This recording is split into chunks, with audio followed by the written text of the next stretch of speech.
और अब देख लेते हैं 5 मिनट में 25 खबरें। पूर्व केंद्रीय मंत्री जितेंद्र प्रसाद बीजेपी में शामिल हो गए। बीजेपी मुख्यालय में पीयूष गोयल ने सदस्यता की शपथ दिलवाई। पीएम मोदी से बीजेपी नेता शुभेंदु अधिकारी ने उनके आवास पर बात की और बंगाल समेत कई महत्वपूर्ण मामलों पर चर्चा की।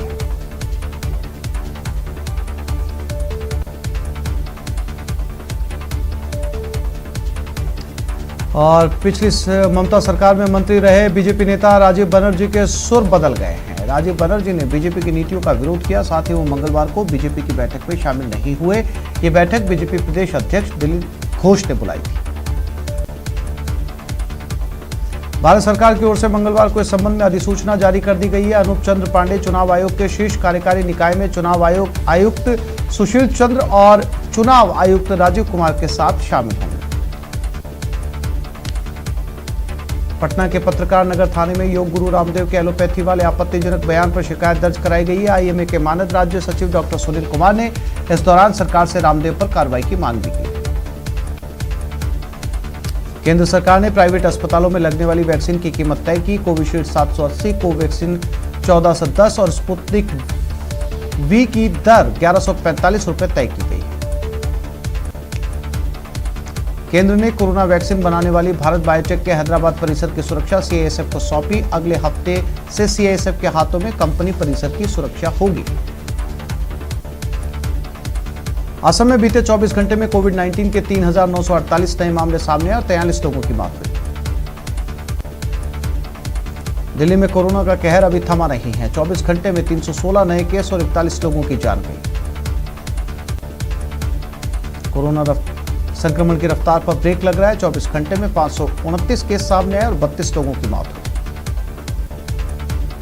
कोटा में कोरोना के आंकड़ों के साथ साथ मौत के आंकड़ों पर भी ब्रेक लगने लगा है। पिछले 24 घंटे में कोटा में एक भी मरीज की मौत नहीं हुई।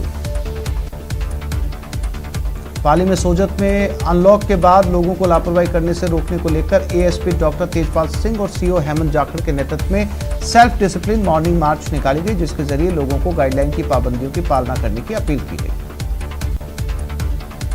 अब डूंगरपुर जिला कोरोना मुक्त होने की राह पर है। जिले में अब केवल 103 एक्टिव केस बचे हैं, जिसमें से 12 मरीज अस्पताल में भर्ती हैं।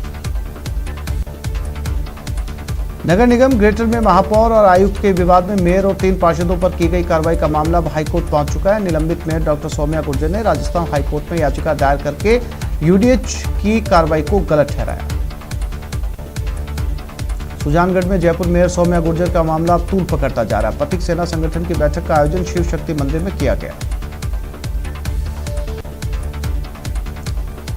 भारत में कोरोना की दूसरी लहर अपनी पीक से नीचे आ चुकी है, लेकिन खतरा अभी टला नहीं है। इस बीच रामदेवरा में राशन के लिए लोग एक दूसरे पर चढ़ते हुए नजर आए। दौसा में जमीन के लिए हुई जंग में 12 से ज्यादा लोग घायल हो गए। घटना सोडोला बासड़ा गांव की है, जहां जमीन के विवाद में 2 गुटों में खूनी संघर्ष हो गया। दोनों पक्षों ने लाठी डंडों के साथ साथ धारदार हथियारों से एक दूसरे पर हमला किया, जिसमें 12 लोग घायल हो गए। बाड़मेर के गांव डेलुआ का तला में कनिष्ठ सहायक जगदीश नाथ को 25,000 की रिश्वत लेने के आरोप में एसीबी ने ट्रैप किया। साथ ही ग्राम सेवक रेखाराम सियाग को भी आरोपी बनाया गया। वहीं जेटीए वक्ताराम की भूमिका भी संदिग्ध पाई गई। बारां में संपत्ति विवाद में भाई ने भाई की हत्या कर दी। छोटे भाई ने ट्रैक्टर से कुचलकर बड़े भाई की हत्या कर दी। राजसमंद में एक युवक के साथ मारपीट का मामला तूल पकड़ने लगा। मारपीट के आरोपियों पर कार्रवाई नहीं होने और मामूली धाराओं में केस दर्ज करने के विरोध में कुमावत समाज के लोगों ने रेलमगरा एसडीएम को सीएम और राष्ट्रीय मानवाधिकार आयोग के नाम पर ज्ञापन सौंपा है। राज्य सरकार की ओर से कम्युनिटी हेल्थ ऑफिसर भर्ती में विसंगति दूर करने के आदेश जारी होने से डूंगरपुर जिले के 90 युवाओं को राहत मिली।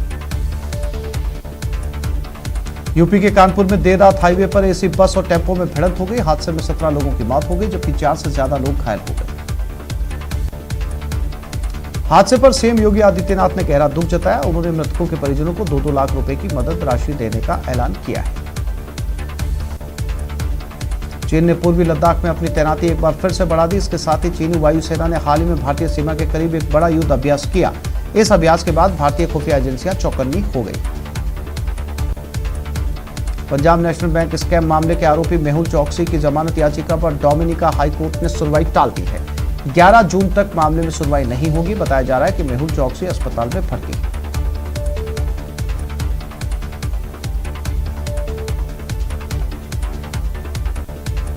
और चलिए